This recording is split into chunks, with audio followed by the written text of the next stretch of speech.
Wakati mwingine mzuri uliotujalia. Tuko mahali hapa Bwana, tunatamani kusikia kutoka kwako. Tufundishe basi, tuhekimishe, tufanye kuyaelewa yote ambayo Bwana utasema nasi, lakini zaidi sana tujalie neema Roho Mtakatifu kwenda kuyaishi na kuyafanyia kazi kwenye maisha yetu. Nipe mtumishi wako usemi utakaotujenga, utakaotuimarisha na kutusaidia tena roho zetu. Katika jina la Yesu Kristo tumeomba tukiamini. Amen. Nisaidie kuchukua Biblia yako na notebook yako au mahali pako pa kuandika, tunapoendelea kujifunza, ikiwa ni sehemu ya 3 ya mfululizo wa somo letu linaloitwa makosa yanayogharimu maisha ya Wakristo wengi. Sehemu ya 3 ya somo linaloitwa makosa yanayogharimu maisha ya Wakristo wengi. Tulipokuwa tunaanza katika mwanzo wa somo hili, tuliangalia mambo mengi ya kuweza kutusaidia katika hilo eneo. Jambo la kwanza tulisema, hakuna sababu ya sisi kukosea katika maeneo ambayo Mungu ametuonesha kwenye neno lake watu waliokosea. Hatuna sababu ya sisi kukosea katika maeneo ambayo Mungu ametuonesha kwenye neno lake watu ambao walikosea. Tulizungumza tukasema, Biblia ni kitabu ambacho Mungu ameonesha watu waliofanya vizuri kwenye maisha yao, lakini pia ameweka wazi watu waliokosea na madhara yaliyoambatana na makosa yao. Nia ilikuwa ni nini? Ni tujifunze kwa watu waliofanya vizuri ili tuweze kufanya vizuri zaidi yao, lakini pia tujifunze kwa watu waliokosea ili tusiweze kukosea kama wao. Tukaenda mbali zaidi, tukagundua jambo jingine. Makosa ya wengine kwenye maisha yanapaswa kuwa shule ya kutusaidia katika maisha yetu. Makosa tunayoyaona kwenye maisha ya wengine yanapaswa kuwa shule, kuwa darasa la kutusaidia kwenye maisha yetu. Unapoyatazama na kuyaangalia maisha ya wengine, ukiona kuna mtu hajafanya vizuri kwenye eneo fulani, usiishie tu kuangalia, usiishie tu kucheka, usiishie tu kuongea juu ya kosa lake. Unapomtazama na kumwangalia kwenye eneo aliloshindwa, jambo hilo linapaswa kuwa darasa kwako na kujifunza ili uweze kusahihisha. Kuna wakati unapomwangalia baba yako nyumbani, yamkini kwa wale ambao labda umezaliwa kwenye familia ambayo baba yupo lakini hawajibiki, baba yupo lakini hakuweza kuonesha upendo na kujali. Wewe kama kijana wa kiume, unapoangalia mambo hayo, usitazame tu kosa la baba yako. Wewe unajifunza nini? Inakutengeneza vipi kuja kuwa mtu mwajibikaji kwenye familia yako? Kama ni binti, unajifunza nini? Aina gani ya mtu ambaye anapaswa kupewa nafasi kwenye maisha yako na aina gani ya mtu hawezi kuwa sehemu ya maisha yako? Kila makosa tunayoyaona kwa watu wengine yanapaswa kuwa shule, kuwa darasa la kutusaidia. Tunaenda pamoja Tunaelewana watu wa Mungu? Tukaendelea mbali zaidi, tukaanza kuangalia kosa la kwanza na tukaangalia na kosa la pili. Sitamani kurudia huko. Tukaangalia kosa la 3 katika siku ya leo. Kosa la 3 ambalo linagharimu au linafanywa na Wakristo wengi. Kosa la 3 ni hili: ni kutojenga maisha juu ya msingi wa neno la Mungu. Kuto kujenga maisha juu ya msingi wa neno la Mungu. Kuto kujenga maisha juu ya msingi wa neno la Mungu. Mathayo sura ile ya 7 mstari wa 24 mpaka wa 28 una kitu cha kutusaidia. Mathayo sura ile ya 7 mstari ule wa 24 mpaka mstari ule wa 28. Biblia inasema, basi kila asikiaye hayo maneno yangu na kuyafanya atafananishwa na mtu mwenye akili aliyejenga nyumba yake juu ya mwamba. Mvua ikanyesha, mafuriko yakaja, pepo zikavuma, zikaipiga nyumba ile isianguke, kwa maana misingi yake imewekwa juu ya mwamba. Na kila asikiaye hayo maneno yangu asiyafanye atafananishwa na mtu mpumbavu aliyejenga nyumba yake juu ya mchanga. Mvua ikanyesha, mafuriko yakaja, pepo zikavuma, zikaipiga nyumba ile, ikaanguka, nalo anguko lake likawa kubwa. Ikawa Yesu alipoyamaliza maneno hayo, makutano walishangaa mno kwa mafundisho yake. Yesu alikuwa anawafundisha makutano pamoja na wanafunzi, akiwaonesha ya kwamba maisha ya mtu yanapaswa kujengwa juu ya msingi wa neno la Mungu. Na anaonesha tofauti kati ya watu wawili, mmoja ambaye aliamua kuyajenga maisha yake juu ya neno, alafu kuna mwingine aliamua kuyajenga maisha yake juu ya msingi nje ya neno. Yesu anaendelea zaidi, anaonesha ya kwamba watu hawa kwa mara ya kwanza projekti zao zilipokuwa zimeisha, walionekana ni kama wanafanana. Mnanielewa eh? Walionekana ni kama wanafanana, walionekana ni kama wamefikia lengo, walionekana ni kama kila mmoja ametimiza nia ya ujenzi aliyokuwa anaendelea nao. Lakini Yesu anaendelea mbele zaidi, anasema dhoruba zilipoanza kupiga, maisha yakaanza kuchora utofauti. Na hapo ndipo ambapo nataka uelewe, Mungu amekusudia maisha ya kila mwamini kujengwa katika msingi wa neno la Mungu. Lika jambo hilo litakusaidia. Mungu amekusudia maisha ya kila Mkristo kujengwa juu ya msingi wa neno la Mungu. Ina gharama yake, lakini inakupa uhakika wa usalama kwenye maisha yako. Mungu amekusudia maisha yetu kujengwa juu ya msingi wa neno la Mungu. Mara nyingi nimekuwa nawaambia vijana hivi, inawezekana kwenye eneo la ndoa wewe ukajenga juu ya msingi wa neno na mwingine akajenga juu ya msingi wa hisia. Wote wanaweza wakaonekana wanaenda pamoja, lakini nimekuja kugundua maisha yanavyoendelea yanaanza kuchora utofauti wakati dhoruba za maisha zinapopiga. Kwa hiyo wale vijana wa kiume mnaosemaga mimi sitaki binti aliyeokoka sana, yani hawa wameokoka lakini sio kivile. Sio kivile. Niko pale. Niko pale. Ngoja niwaambie kitu. Unajua kina cha upendo wetu kwa Mungu kinaamua kina cha upendo wetu kwa watu wengine. Yani siwezi nikampenda mtu mwingine zaidi ya kiwango cha vile ninavyompenda Mungu. Nikiwa mwaminifu kwa Mungu, ni rahisi sana kuwa mwaminifu kwa mke wangu. Nikishindwa kuwa mwaminifu kwa Mungu, ni rahisi sana kushindwa kuwa mwaminifu kwa watu wengine. Mungu amekusudia kila eneo la maisha yetu lijengwe juu ya msingi wa neno. Naomba hilo jambo liingie ndani yako na likukae. Mungu amekusudia maisha ya Mkristo kujengwa juu ya msingi wa neno kwenye kila eneo la maisha yetu. Na nikwambie jambo jingine. Msingi ni moja ya kipengele muhimu sana katika ujenzi. Wale wajenzi tutakubaliana ya kwamba ukubwa wa jengo utaamua uwekezaji ambao utafanyika kwenye msingi. Aina ya maisha unayotaka kuyajenga ni lazima yaamuliwe kushikiliwa na msingi imara unaoshikilia maisha yako, na hakuna msingi mwingine, unaitwa neno. Na Biblia inasema hivi, misingi ikiharibika, mwenye haki atafanya nini?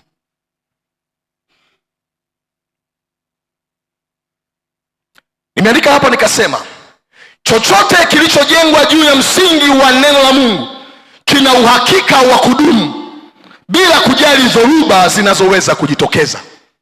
Chochote kilichojengwa juu ya msingi wa neno la Mungu, chochote kilichojengwa juu ya msingi wa neno la Mungu kina uhakika wa kudumu, kina uhakika wa kuwa salama bila kujali dhoruba zinazoweza kujitokeza.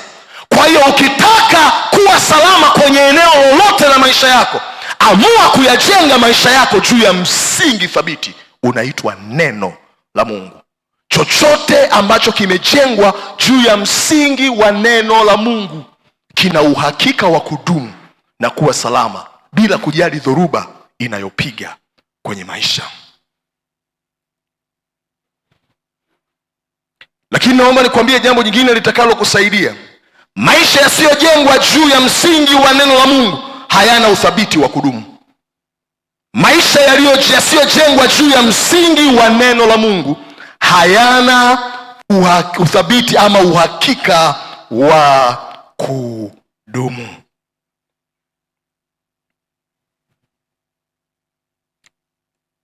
Na naomba nikwambie pia jambo jingine litakalo kusaidia. Amani na utulivu wetu katika maisha hutegemea aina ya msingi ulioshikilia maisha yetu. Yeyote anayejenga maisha yake juu ya msingi wa neno ameamua kujihakikishia amani na utulivu wakati dhoruba za maisha zinapovuma. Maisha yatakupa kukosa utulivu na amani endapo haujaamua kuyajenga maisha yako juu ya msingi wa neno. Natamani haya mambo ya kuingie ndani ili ufanye maamuzi ya kwamba kwenye kila eneo la maisha yangu nitayajenga maisha yangu juu ya msingi wa neno la Mungu. Tunaenda pamoja watu wa Mungu Tunaenda pamoja watu wa Mungu Lakini pia nimeandika jambo la msingi hapa litakalo kusaidia ya kwamba kina cha msingi anaojenga mtu maisha juu yake huamua uimara wa uwekezaji aliyoufanya kwenye maisha yake. Kina cha msingi anaojenga mtu juu yake huamua uimara wa uwekezaji aliyoufanya kwenye maisha yake. Usipojenga msingi juu ya neno, haijalishi umewekeza kiasi gani kwenye hilo jambo, haijalishi umewekeza kwa muda gani kwenye hilo jambo, ni lazima ukae tayari kupokea hasara itakayoumiza moyo wako baadaye. Ni kama mtu ambaye ameamua kujenga ghorofa kwa fedha nyingi, lakini hajaamua kuwekeza kwenye msingi imara utakaoshikilia jengo. Hata kama ziwe ni ghorofa 9, tutaziona zikianguka hivi kwa macho yake.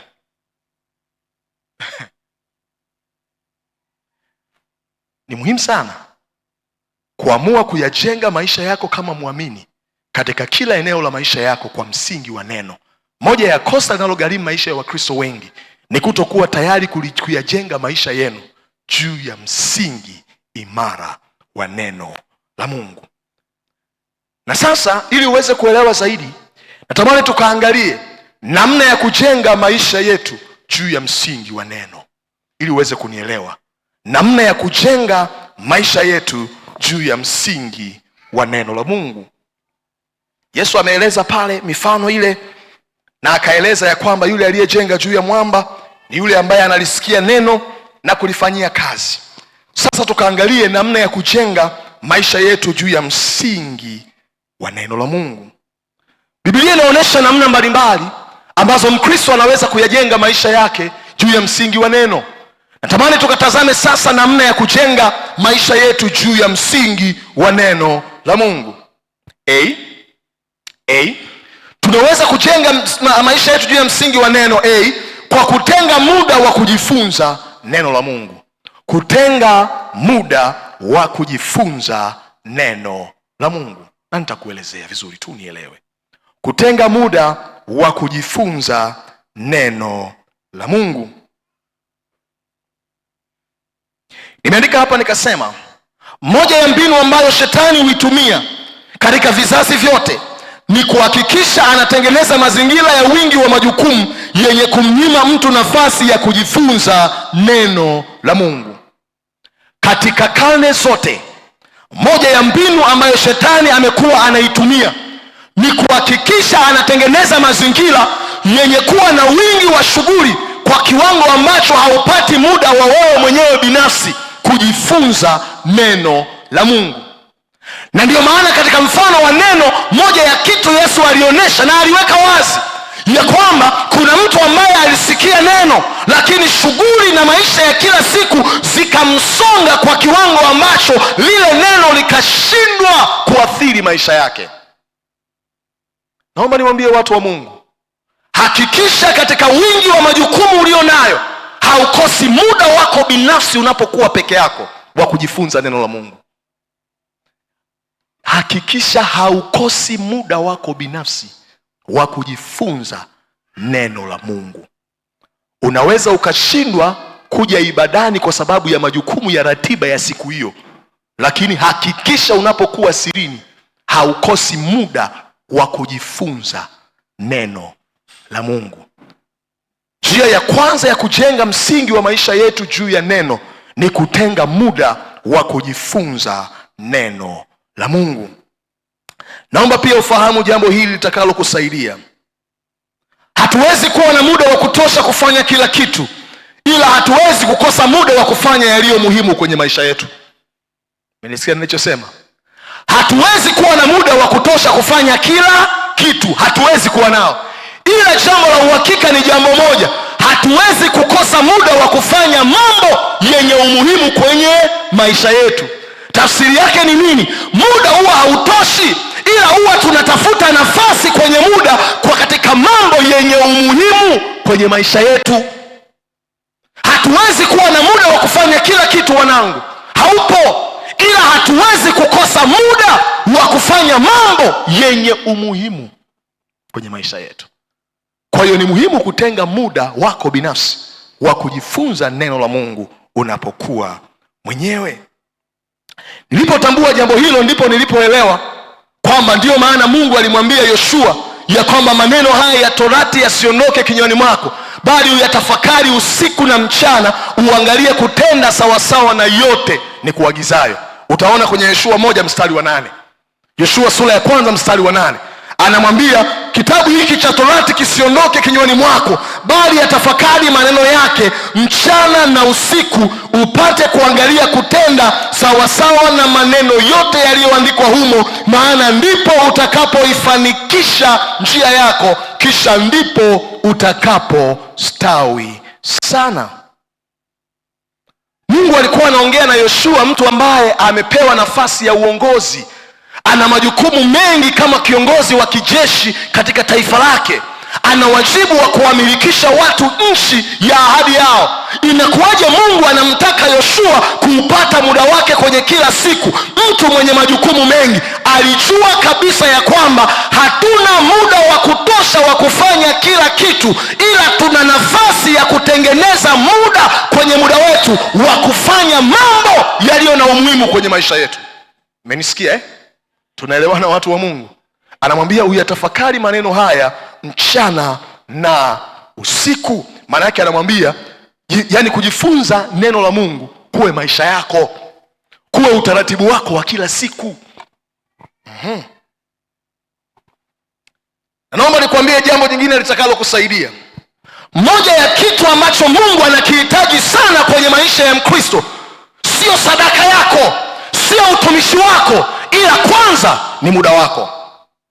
Moja ya kitu muhimu ambacho Mungu anakihitaji kwanza kwenye maisha ya Mkristo ni muda wako. Ni muda wako.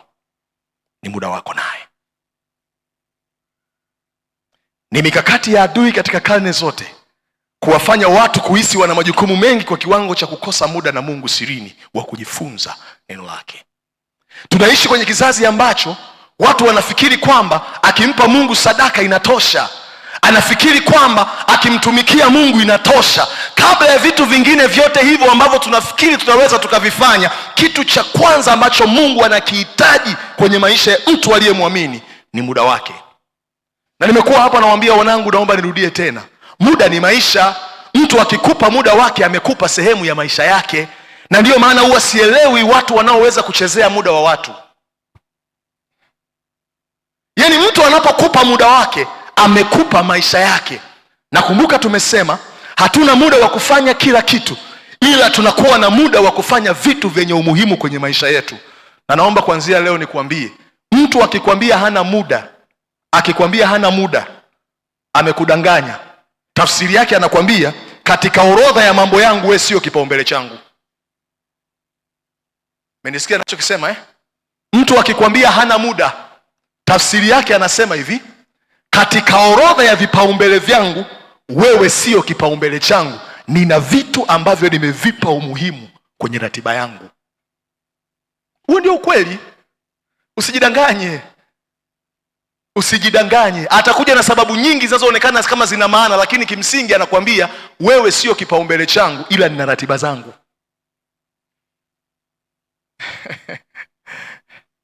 Ndio maana mimi mtu akiniambia hana muda simrudiagi mara mbili. Tafsiri yake ananiambia na vipaumbele vyangu, nikimalizana navyo nitakutafuta.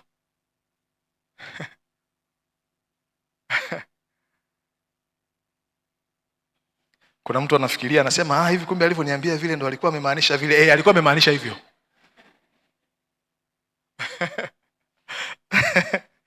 Bwana Yesu asifiwe.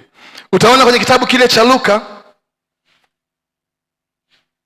kitabu kile cha Luka 10 mstari wa 38 mpaka wa 42. Luka sura ile ya 10 mstari wa 38 mpaka mstari ule wa 42. Kumbuka tumesema moja ya kitu ambacho Mungu anakihitaji sana kwenye maisha yetu ni muda wetu. Nataka nikuoneshe hapo. Luka 10:38 mpaka 42.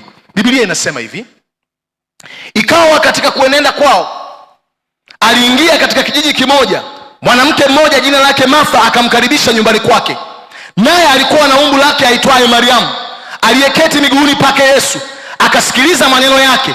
Lakini Martha alikuwa akihangaika kwa utumishi mwingi. Mwambie mwenzako, Martha alikuwa akihangaika kwa utumishi mwingi. Tuendelee. Akamwendea akasema, Bwana, huoni vibaya huyu ndugu yangu alivyoniacha nitumike peke yangu? Basi mwambie anisaidie. Bwana akajibu akamwambia, Martha, Martha, unasumbuka na kufadhaika kwa ajili ya vitu vingi, lakini kinatakiwa kitu kimoja tu, na Mariamu amelichagua fungu lililo jema, ambalo hataondolewa. Martha amemkaribisha Yesu nyumbani kwake. Yuko na dada yake anaitwa Mariamu. Biblia inasema Yesu alipoifika nyumbani, kama kawaida ya watu wanajua, ukiwa na mji wakifika wageni utahakikisha vitu vingi vinakaa sawa, ikiwezekana mpaka aina ya chakula siku hiyo inaweza ikabadilika. Watoto wenyewe wanajua kabisa leo kuna mgeni ameingia. Biblia inasema Martha akawa yuko busy akiendelea kumwandalia Yesu, inawezekana chakula, vinywaji na vitu vya namna kama hiyo. Martha akamwambia Yesu, unaona ndugu yangu namna ambavyo hanisaidii, namna ambavyo yuko busy, amekaa hapo ametulia afanye chochote. Alafu Yesu anakuja na jibu tofauti kabisa. Anamwambia, sikiliza, unahangaika na mambo mengi, Mariamu amechagua fungu jema. Kwa lugha rahisi, Yesu alikuwa anasema hivi: ujio wangu kwenye nyumba yenu utakuwa na thamani sana kwa Mariamu aliyechagua kukaa na mimi na kunisikiliza, kuliko wewe unayehangaika na mambo mengi jikoni. Mungu anajali sana muda wetu naye kuliko mambo tunayofanya kwa ajili yake. Mungu anajali sana muda wetu naye kuliko mambo tunayofanya kwa ajili yake. Nasikitika kusema kanisa duniani limeanza kutengeneza kizazi cha watu ambao wako busy na mambo ya kumtumikia Mungu kuliko muda wanaotumia wa kukaa na Mungu. Nawaambia ukweli, ni jambo zuri kumtumikia Mungu kwa namna yoyote ile, lakini ni jambo la msingi kupatikana mbele za Mungu. Kwenye maisha yangu nimeweka utaratibu ya kwamba nitakaa na Mungu zaidi sirini kumtafuta kuliko ninavyoweza kukaa na washirika hadharani. Kabisa. Nilikuwa namwambia binti yangu Esther Grace wakati tunakuja kutoka nyumbani asubuhi, nikamwambia hivi, ninapopunguza, nisipotumia muda wangu kukaa na Mungu sirini na kumsikia, ninakosa kitu cha kuambia watu wa Mungu hadharani. Ninakosa na kuwa empty kabisa.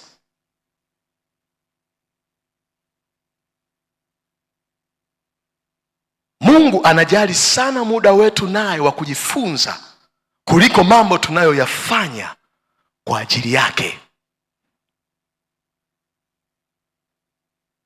Okay. Utaangalia Zaburi 119 mstari wa 97 mpaka wa 98.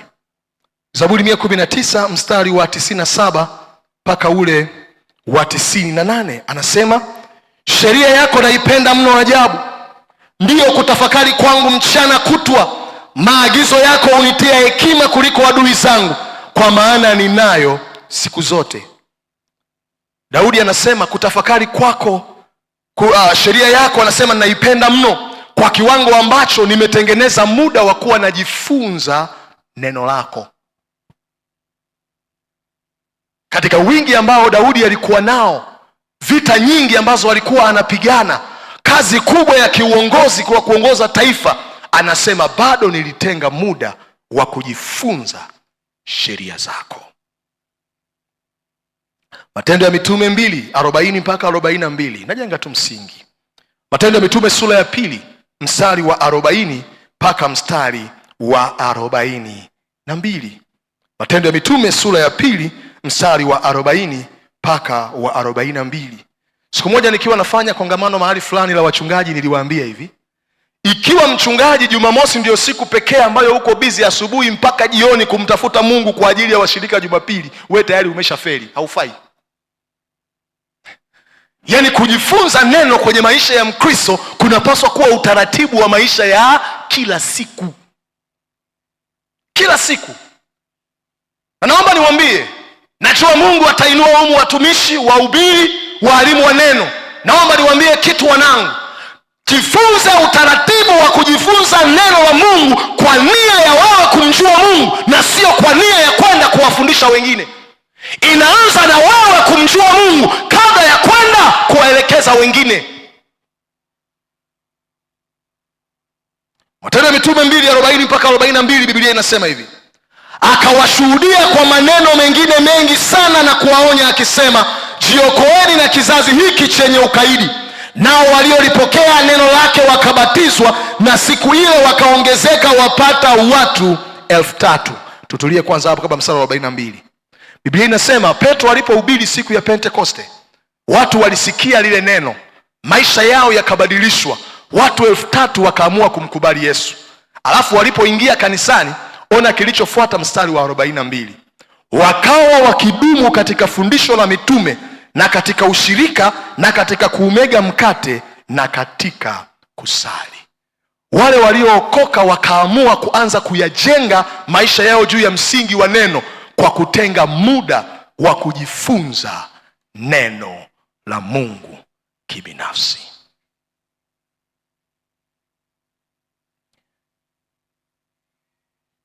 Nimeandika hapa nikasema, kadiri tunavyokuwa na muda na Mungu kwa njia ya kujifunza neno lake, ndivyo tunavyoweza kusikia zaidi kutoka kwa Mungu na kuzijua siri zake.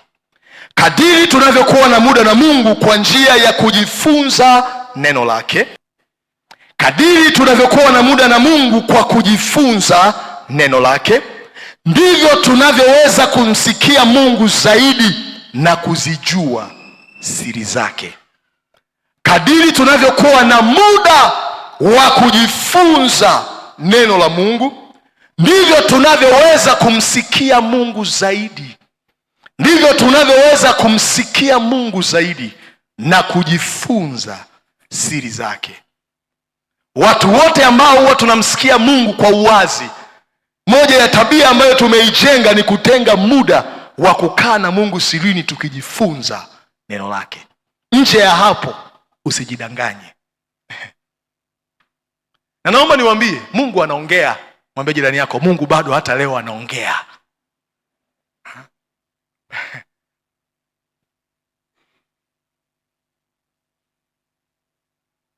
Naomba tuangalie Luka 8 mstari wa 9 mpaka wa 10. Luka sura ya 8 mstari wa 9 mpaka wa 10. Namna ya kwanza ya kujenga juu ya msingi wa neno ni kutenga muda wa kujifunza neno la Mungu. Luka 8:9 mpaka 10. Tumeona kule kwenye andiko lililopita ya kwamba watu walipookoka wale 3,000 kanisa la kwanza, nini kilitokea? Wakaingia kanisani, wakadumu katika kujenga maisha yao juu ya msingi wa neno, si ndio? Tuone pia Yesu alipowaita wanafunzi wake ili afanye nao kazi, alitumia kanuni ile ile. Amewachagua, wamekuja kwake, anataka watenge muda wa kujifunza pamoja naye. Luka 8:9 mpaka 10 anasema, wanafunzi wake wakamuuliza. Anasema hivi, wanafunzi wake, kabla tujafika hapo, ngoja nikuoneshe andiko jingine hapa. Kama nitalipata kwa haraka, Kama nitalipata kwa haraka hapa linaweza likakusaidia. Yes, Marko 3. Tuanze kwanza na Marko 3:13 mpaka 15. Marko 3:13 mpaka 15. Anasema hivi, akapanda mlimani. Marko 3:13 mpaka 15. Akapanda mlimani, akawaita aliyowataka mwenyewe, wakamwendea, akawaweka watu 12 wapate kuwa pamoja naye, ya kwamba awatume kuhubiri, tena wawe na amri ya kutoa pepo. Yesu alipowachagua wanafunzi, anasema hivi, alipowachagua akawaita ili wakae naye, akawaita ili wajifunze, akawaita ili wawe pamoja naye, wajifunze, wamjue Mungu kwa undani, wajifunze kile alichokusudia kufanya. Alafu anasema baada ya hapo waweze kwenda kuhubiri.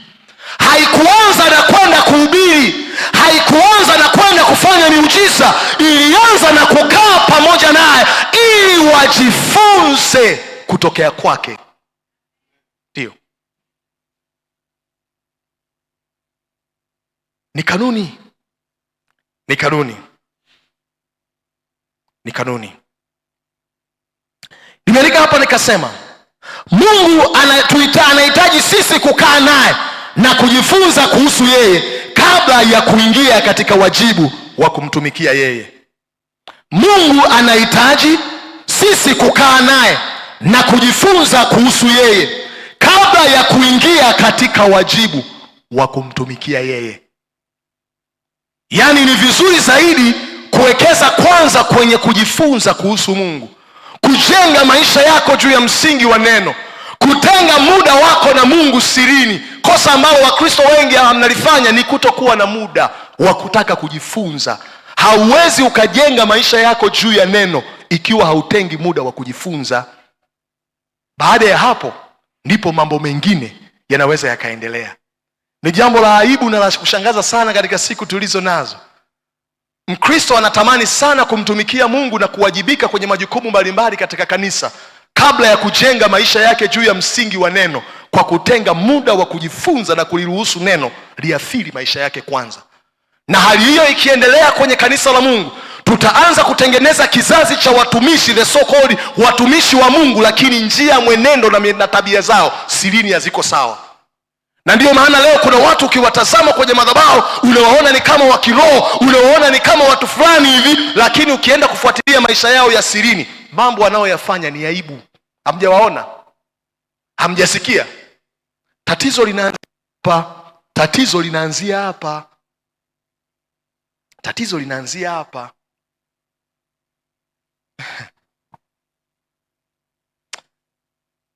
Nimeshawahi kukutana na mabinti kadhaa ambao wameokoka, wakikuelezea matukio ambayo wamepigwa na vijana waliookoka wa makanisani, unaweza mpaka ukaziba masikio. Anakwambia, mchungaji, nilikuwa namuona yule kijana kama mtu wa kiroho sana.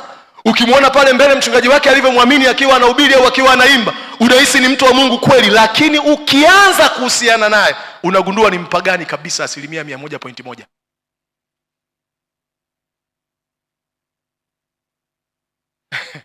Mwambie mwenzako ni huzuni. Mwambie tena ni huzuni. Tatizo limeanzia hapa. Mungu anataka kutenga muda kwa ajili yake ili apate muda wa kuyaathiri maisha yetu na sisi kuyajenga maisha yetu juu ya msingi wa neno. Nimezungumza hapo nikasema Mungu anahitaji tujifunze zaidi kuhusu yeye na kuliishi fundisho kabla ya kujifunza ili kuwafundisha wengine. Si tumekubaliana hivyo eh? Okay, tuangalie Ezra 7:10. Ezra 7 na mstari wa 10. Ezra sura ya 7 na mstari wa 10. Biblia inasema nini? Ezra sura ya 7 na mstari wa 10. Leo najua mtakuwa mmetulia na amen zitakuwa ndogo, maana hii ni sindano ya matengenezo tutafika, tutafika tu. Ezra sura ya 7 na mstari wa 10 anasema, kwa maana huyo Ezra alikuwa ameuelekeza moyo wake kuitafuta sheria ya Bwana na kuitenda na kufundisha maagizo na hukumu katika Israeli. Biblia inaeleza habari ya Ezra ya kwamba alikuwa ni mwalimu wa neno la Mungu kwenye taifa lake, lakini haikuanza na hilo. Ilianza na kuuelekeza moyo kwenye kujifunza neno ili kuliishi. Alafu alipomjua Mungu na kumfahamu kwa kina, ndipo alipoweza kuwafundisha na kuwasaidia wengine. Inahitaji kutenga muda kwa ajili ya Mungu. Inua mikono yako na ukiri maneno haya: Roho wa Bwana, nisaidie katika wingi wa majukumu yangu, niwezeshe kila siku kutenga muda nawe, kila wakati nitakapokuwa nikisoma neno lako.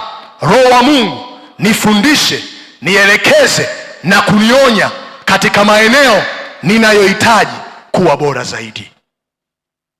Hakikisha mtu wa Mungu, katika wingi wa shughuli na ratiba ulizo nazo, tenga muda wa kujifunza neno la Mungu mwenyewe, na hapo ndipo ambapo unakuwa umeanza mchakato wa kuyajenga maisha yako juu ya msingi wa neno la Mungu.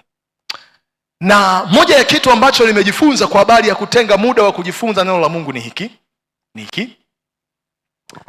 Mkristo anayekuwa na muda na Mungu sirini wa kujifunza neno lake ana uwezo wa kumsikia Mungu zaidi anapokuwa hadharani pamoja na Wakristo wengine. Ndio. Mkristo anayetenga muda wa kujifunza neno la Mungu peke yake sirini anakuwa na uwezo wa kumsikia Mungu zaidi anaposema na watu wake hadharani. Nakumbuka miaka ile nilipoanza kuamua kutoka kwenye Mkristo wa kawaida na kuamua kuliishi neno, kutenga muda wa kujifunza neno, moja ya jambo la ajabu lililoanza kutokea ilikuwa nikienda Jumapili kanisani kama ya leo, wakati mhubiri yoyote aliyekuwa akihubiri akifundisha, mimi nilikuwa nina uwezo wa kuandika vitu vingi kuliko kile anachokisema pale. Wakati mhubiri anahubiri madhabahuni, Roho Mtakatifu anaendelea kunikumbusha, akiconnect dots za maandiko mbalimbali kuhusu kile anachokisema wakati ule, na kunipa kuona kwa undani zaidi ya kile ambacho mhubiri anakisema madhabahuni. Ndio maana yake ni nini? Mungu alikuwa anatumia msingi wa ufahamu wangu katika neno kunipa kuelewa zaidi ninapomsikia mtu mwingine akifundisha. Iko hivyo.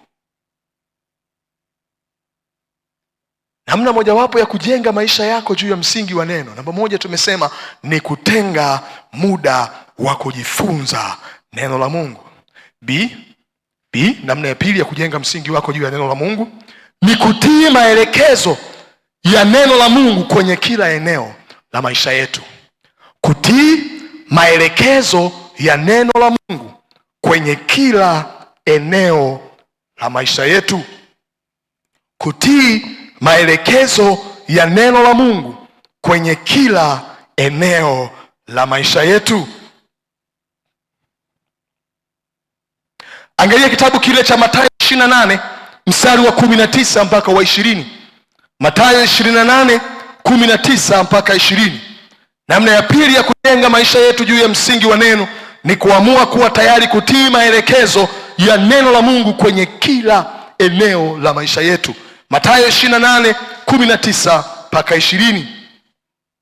Anasema, basi enendeni mkawafanye mataifa yote kuwa wanafunzi, mkiwabatiza kwa jina la Baba na Mwana na Roho Mtakatifu, na kuwafundisha kuyashika yote niliyowaamuru ninyi, na tazama mimi nipo pamoja nanyi siku zote hata ukamilifu wa dahari. Yesu anasema hivi, anawaagiza wanafunzi, analiagiza kanisa, anawaambia nendeni mkahubiri. Wale watu wakishaamini, wakishaingia kanisani, wafundisheni kudumu katika fundisho, wakae wafundisheni yote wanayopaswa kuyajua. Maana yake anawaambia watu watakaoamini ili wawe wanafunzi wangu kweli kweli, ni lazima wafanye maamuzi ya moyoni ya kwamba kwenye kila eneo la maisha yetu tutaishi kama neno la Mungu linavyosema. Mkristo ambaye ameokoka na hajafika kwenye maamuzi ya kuliishi neno kwenye kila eneo la maisha yake, huyu ni mpagani. Mwambie jirani yako, acha upagani. Ni huzuni kuona tunaanza kuwa na Wakristo makanisani, watu ambao wamechagua nini watafanya katika neno la Mungu na nini hawataishi kama neno linavyosema. Ni jambo la ajabu. Biblia haisemi hivyo. Yesu anasema mkiwafundisha kuyashika yote ili wapate kuyatii na kutembea katika hayo. Tunaenda pamoja watu wa Mungu Tunaenda pamoja watu wa Mungu Na ndio maana wakati tunaanza nilikwambia namna ya kwanza ya kujenga maisha yako juu ya msingi wa neno ni kutenga muda wa kujifunza. Hauwezi ukayashika na kuyatendea kazi mambo usiyoyajua. Mmeiona hiyo flow vizuri Inaanza kwanza na wewe kutenga muda wa kujifunza, kutenga muda wa kutaka kujua zaidi, alafu kile ulichokijua unaamua kwenda kukitendea kazi. Nasikitika pia wanangu kusema kumekuwa na watu makanisani, katika makanisa mbalimbali, watu ambao wana ufahamu mkubwa wa nini kilicho sahihi na nini ambacho si sahihi, lakini bado wanaishi katika namna isiyo sahihi. Ni huzuni. Tusipoyazungumza mambo haya na kuyawekea msisitizo, tutaanza kutengeneza wapagani kanisani. Jambo baya sana.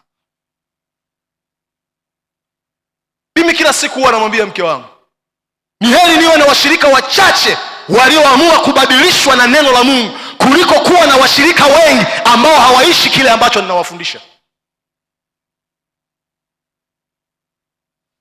Kabisa.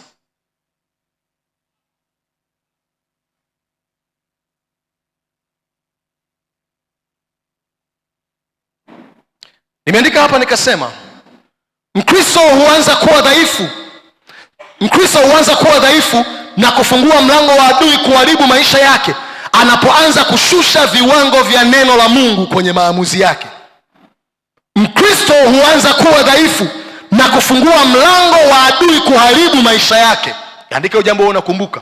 Mkristo huanza kuwa dhaifu na kufungua mlango wa adui wa kuharibu maisha yake anapoanza kushusha viwango vya neno la Mungu kwenye maamuzi yake. Mungu amekusudia tuishi kwa kulitii neno. Tunapoishi kama neno linavyoelekeza, tunaanza kuyajenga maisha yetu juu ya msingi imara. Na Mkristo yeyote anayeshusha viwango vya neno la Mungu kwenye maisha yake anaanza kuwa mtu dhaifu, anaanza kufungua milango ya adui kusababisha uharibifu kwenye maisha yake. Na ndiyo maana leo unaweza kukuta idadi ya watu wanaoomba ni wengi, lakini idadi ya watu wenye matokeo ni wachache. Idadi ya watu wanaoomba ni wengi, lakini idadi ya watu ambao wanaishi maisha yenye usalama katika Mungu ni wachache, kwa sababu maombi hayajawahi kuwa mbadala wa nafasi ya mtu kuishi maisha ya utakatifu, haki na utauwa. Kabisa wanangu. Tubaki hapo.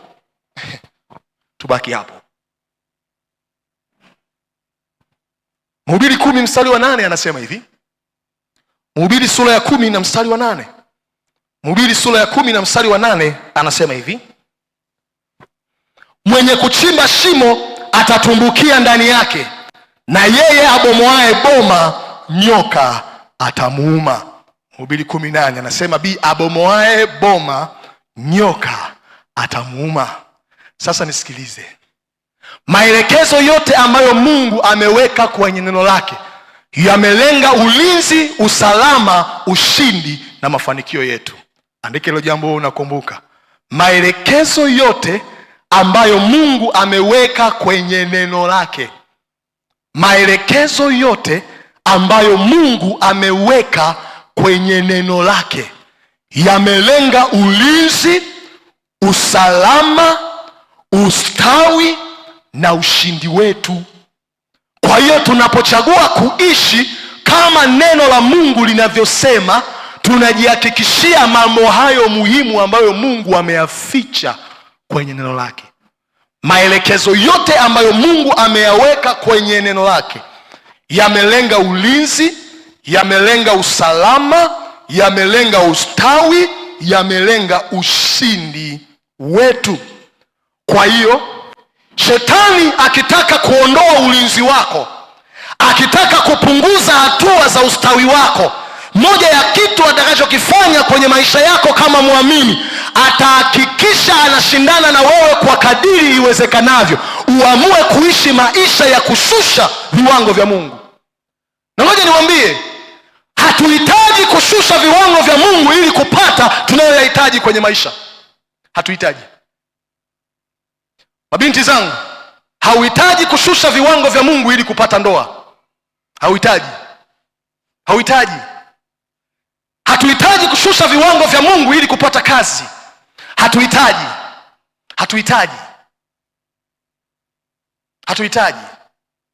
Naomba niwaambie kitu kingine. Mara nyingi shetani anachojaribu kufanya ni nini? Ni kujaribu kukuonesha ya kwamba ukichagua kutembea katika njia ya Mungu ni kama utatumia muda mrefu kufika unakotakiwa kufika, lakini ukichagua njia nje ya Mungu ni kama kuna njia fupi ya kufika unakotakiwa kufika. Mwambie mwenzako uongo. Ngoja nikwambie, ni heri iwe ndefu lakini salama. Mwambie mwenzako ni heri iwe ndefu lakini salama. Kabisa. Ni heri njia iwe ndefu lakini salama. Tumesema Mungu amekusudia tujenge maisha yetu juu ya neno kwa kulitii neno lake. Na shetani akitaka kumfanya Mkristo kuwa dhaifu, moja ya kitu atakachokifanya ni kumshawishi kushusha viwango vya Mungu kwenye maisha yake. Mnakumbuka kwa habari ya Adamu na mke wake pale kwenye bustani ya Edeni? Nini shetani alichokifanya?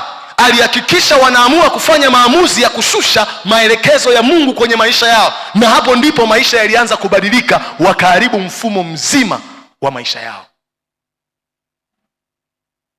Ngoja nikuoneshe mfano wa mtu aliyekuwa na ufahamu huo na alilijua hilo jambo akacheza nalo vizuri. Ayubu sura ile ya 2 mstari wa 7 mpaka wa 10. Ayubu sura ile ya 2 mstari wa 7 mpaka wa 10. Ayubu sura ile ya 2 mstari wa 7 mpaka wa 10. Biblia inasema, basi shetani akatoka mbele za uso wa Bwana, akampiga Ayubu na majipu mabaya tangu wayo wa mguu hata utosi wa kichwa, naye akashika kigae cha kujikunia, akaketi majivuni. Ndipo mkewe akamwambia, je, wewe hata sasa washikamana na utimilifu wako umkufuru Mungu ukafe? Lakini yeye akamwambia, wewe wanena kama mmoja wa hao wanawake wapumbavu wanenavyo. Je, tupate mema mkononi mwa Mungu nasi tusipate na mabaya? Katika mambo hayo yote Ayubu hakufanya dhambi kwa midomo yake. Ngoja nikwambie, Biblia inaonyesha wazi kwenye kitabu cha Ayubu sura ya 1 ya kwamba mara kadhaa shetani alijaribu kumshambulia Ayubu na hakuweza.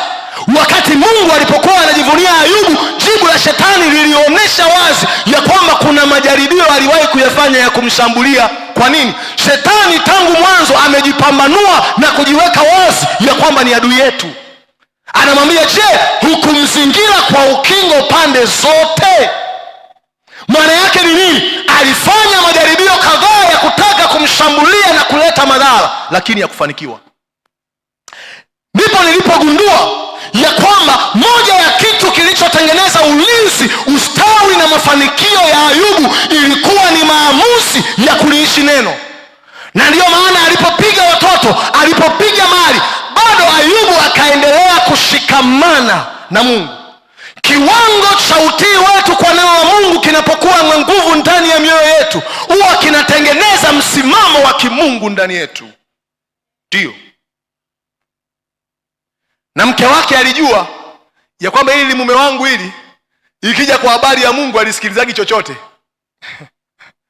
Akaanza kumwambia pale, wewe jamaa umeumwa sana, hali yako ni mbaya sana, najua mambo mengine yote hayawezi akakufanya ukafa, maana mkono na ulinzi wa Mungu uko pamoja nawe.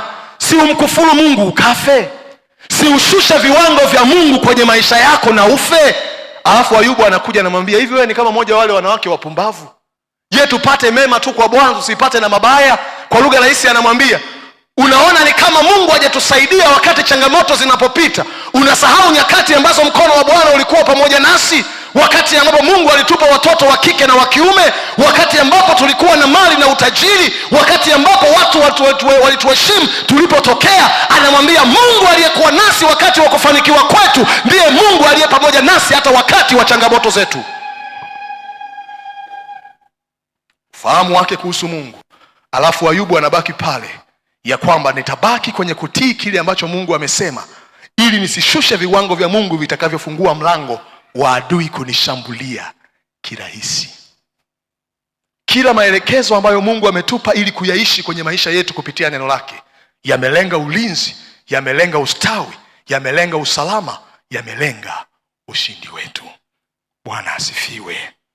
Na nikwambie kitu kingine, vita nyingi ambayo shetani anafanya na maisha yako unaweza kuishinda unapoanza kwa kuchagua kuishi kama neno la Mungu linavyoelekeza kwenye maisha yako. Vita nyingi ambazo shetani anapigana na wewe kwenye maisha yako unaweza kuzishinda. Vita nyingi ambazo shetani anapigana na wewe kwenye maisha yako unaweza kuzishinda utakapofanya maamuzi ya kuchagua kuishi kama neno la Mungu linavyoelekeza kwenye kila eneo la maisha yako. Kuna vitu utapunguza kuviombea, maana utaona vinatokea tu unapochagua kuishi kama neno la Mungu linavyoelekeza kwenye maisha yako. Na nikwambie jambo jingine, kushusha viwango vya Mungu kwenye maisha yetu huwa kunampa adui uhalali wa kushambulia maisha yetu. Kushusha viwango vya Mungu kwenye maisha yetu huwa kunampa adui shetani uhalali wa kushambulia na kuharibu maisha yetu. Kushusha viwango vya Mungu kwenye maisha yetu humpa shetani uhalali wa kushambulia na kuharibu maisha yetu.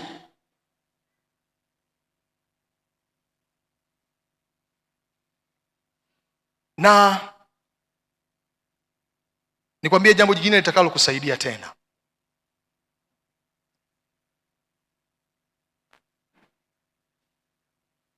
Kutii maelekezo ya neno la Mungu hakumzuii shetani kushambulia maisha yako, ila kunamzuia shetani kuto kuleta madhara katika mashambulizi yanayofanya kwenye maisha yako. Kutii maelekezo ya neno la Mungu hakumzuii shetani kushambulia maisha yako, ila kunamzuia shetani kusababisha madhara katika mashambulizi anayoyafanya kwenye maisha yako. Kwa hiyo ukiamua kuishi katika neno, lile neno linaweza lisimzuie shetani kufanya vita na wewe, lisimzuie shetani kukutafuta, ila ni hakika kabisa 100% ya kwamba mishale atakayoilusha juu yako haitaweza kuleta madhara kwenye maisha yako. Maombi yote yanamzuia shetani na mishale yake na maadui zake na chochote anachorusha kwenye ulimwengu wa roho. Mishale hiyo itakupiga na kuleta madhara makubwa kwenye maisha yako kama utafika kwenye maamuzi ya kuliishi neno la Mungu kwenye kila eneo la maisha yako. Usipofika hapo, maombi yote ya kuvunja, kamata na kuharibu hayatafanya kitu, my dear friend. Utampiga shetani na kuzuia mishale yake, utakutana nayo asubuhi na itakugaragaza vile vile vizuri tu.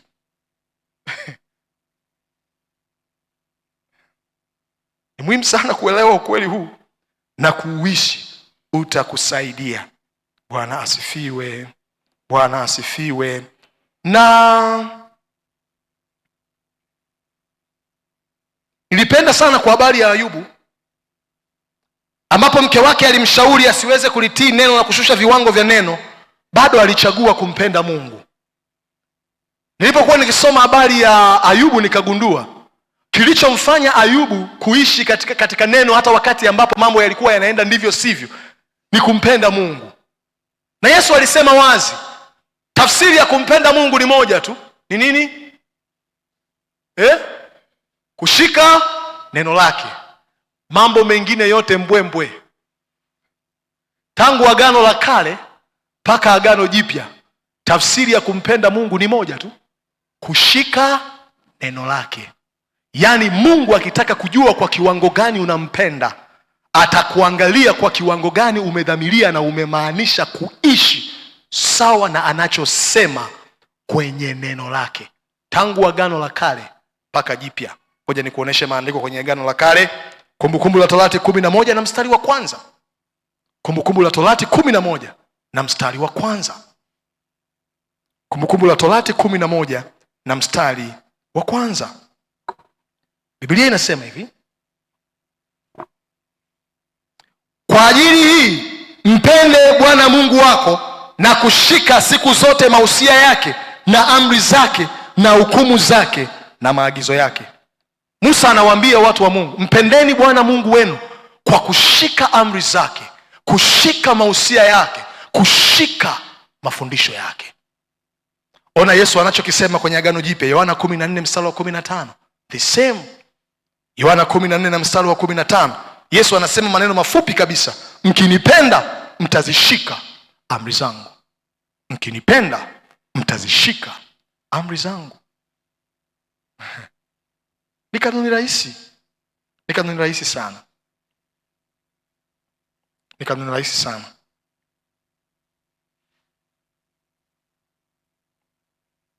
Namna nyingine ya kujenga, ya ngapi hiyo? Ni sie maisha yetu juu ya msingi wa neno la Mungu. Namna nyingine ya kujenga maisha yetu juu ya msingi wa neno la Mungu ni kukubali neno la Mungu kutuonyesha mapungufu yetu na kuruhusu Roho Mtakatifu kutubadilisha. Kukubali neno la Mungu kutuonyesha mapungufu yetu na kuruhusu Roho Mtakatifu kutubadilisha. Niseme kidogo hapa, na Bwana akitupa neema kwenye session zitakazokuja nitaendelea kufafanua zaidi juu ya hili jambo ili tuingie kwenye maombi muda huu. Watu wa Mungu, neno la Mungu limelenga kuyabadilisha maisha yetu na kututengeneza ili tufanane na Kristo duniani. Kanisa lisipokubali neno la Mungu kututengeneza, tutashindwa kuwa nakala halisi ya Kristo duniani. Naomba niwaambie wanangu kwa huzuni kubwa kabisa, kanisa haliwezi kuubadilisha ulimwengu ikiwa litafanana na ulimwengu. Kanisa haliwezi kuubadilisha ulimwengu ikiwa litafanana na ulimwengu. Unapoamua kuliishi neno, lile neno linaanza kutengeneza utofauti kati yako wewe na wale walio nje. Moja ya kitu kinachosababisha leo maisha yanaonekana kuwa sawa ya aliyookoka na ambaye hajaokoka ni watu walioamini kutokuwa tayari kuliishi neno. Mungu alipowaita Israeli na kuwatoa kwenye nchi ya utumwa akiwapeleka kwenye nchi ya ahadi, kabla hajaenda nao mbali, moja ya jambo alilolifanya ni kuwapa sheria ambazo wakiziishi, anawaambia, zitawatofautisha na watu mataifa mengine. Kwa nini? Mungu anataka kupitia neno lake kuchora maisha ya utofauti kati ya watu wake na wale ambao sio sehemu ya watu wake. Kila wakati unapojifunza neno, jifunze neno ukiwa na nia ya kutamani kufika kwenye kimo cha utimilifu wa Kristo na kuwa nakala halisi ya Kristo duniani. Kujenga juu ya msingi wa neno ni kuruhusu neno liseme na maisha yako, likuoneshe maeneo ya mapungufu yako, na Roho Mtakatifu akusaidie kuyatendea kazi.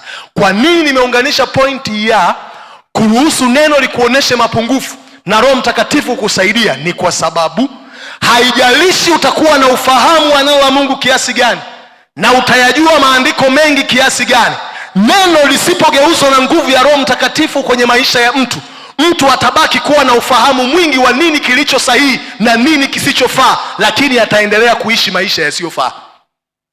Na kanisa lolote linalopuuza nafasi ya msaada wa Roho Mtakatifu kwenye maisha ya Wakristo, hilo kanisa limeshapotea, limeanza kuwa ni kusanyiko la kijamii kama SACCOS na shughuli nyingine za kawaida. Nilitamani ningeweza kuendelea zaidi, lakini natamani tupate muda mzuri wa kuomba ili Bwana tusaidie. Amina. Naomba mambo hayo ya kukae ndani yako. Bwana akitupa neema, tutaendelea na kuona namna ambavyo kujifunza neno huwa kunafunua madhaifu yetu. Kwa nini? Neno huwa linamleta Mungu kwenye viwango vya utakatifu wake, alafu linatuonesha maeneo ya mapungufu yetu na kumruhusu Roho Mtakatifu kushughulika na maisha yetu. Naomba tusimame.